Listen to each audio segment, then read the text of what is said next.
Apologies for the delay, but I guess we had a very, very ambitious morning and or afternoon, I should say. And so we're here today for one purpose only and one purpose alone.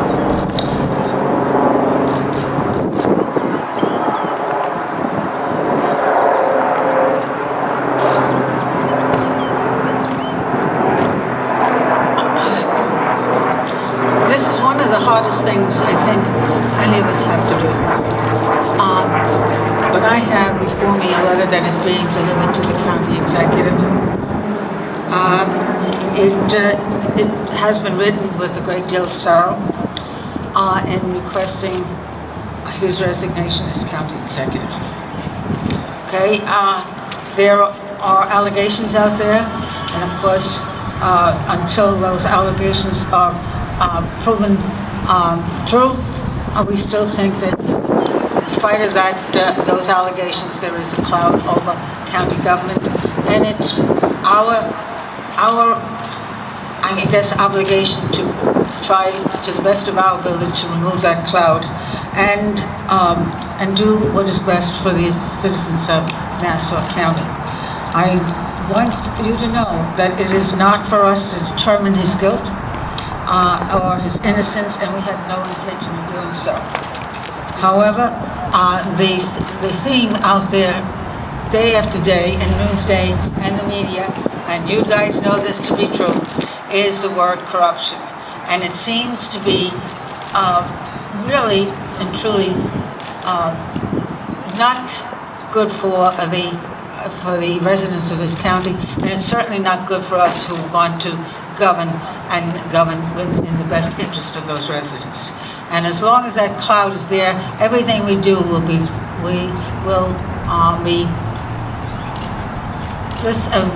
looked at as people who are not doing the job of the people or the job of government. So I regret that this is something that we need to do on behalf of the residents of Nassau County, and of course to dispel the notion that we who govern are corrupt. And so corruption is not part of our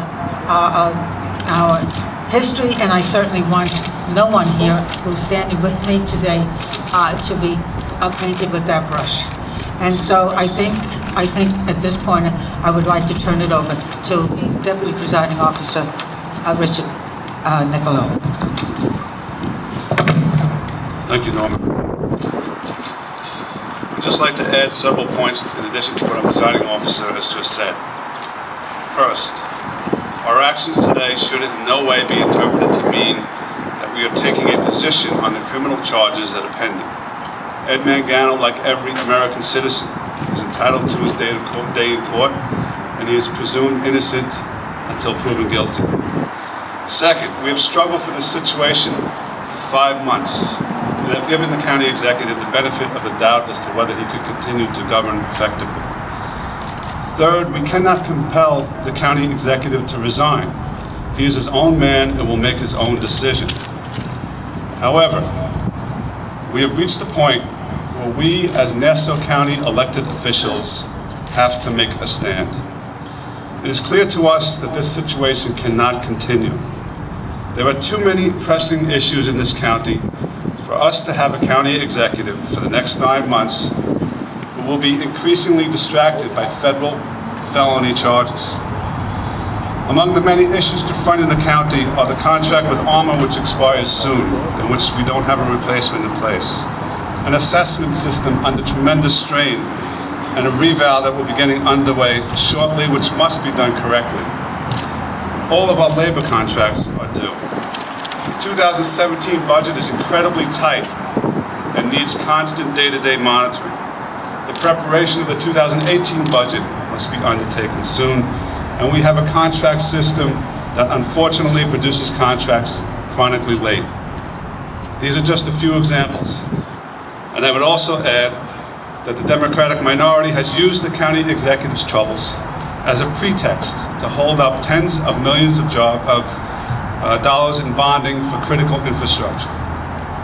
Our legislative majority has done its part to make sure the routine business of this county gets done.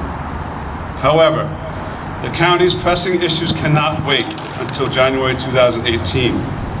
We need to lift the cloud that is above our county government. We need to restore the public's faith in its elected officials. We believe that and as our presiding officer said, regretfully, we believe that for the good of the county, of Nassau County, and the residents that we serve, that our county executive should step down.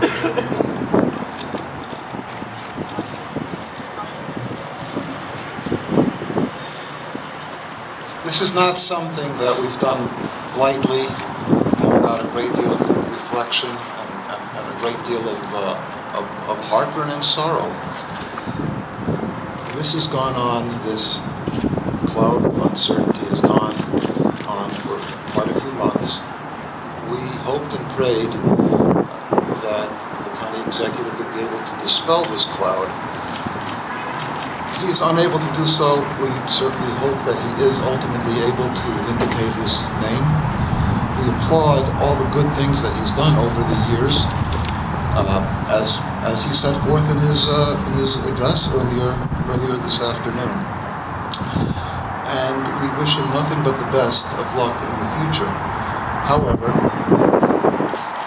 we need to confront some very serious issues here in Nassau County. In order to do that, we need someone who is able to function completely without any concerns about how his actions will be interpreted, and to govern strictly for the benefit of the county residents and without concern as to how these actions will be seen by a public that some of whose members might be looking to connect it with certain allegations. And so we hope that the county executive will heed our message here today, that it's not made in any kind of spirit of vengeance or anything of the sort. We do wish him well.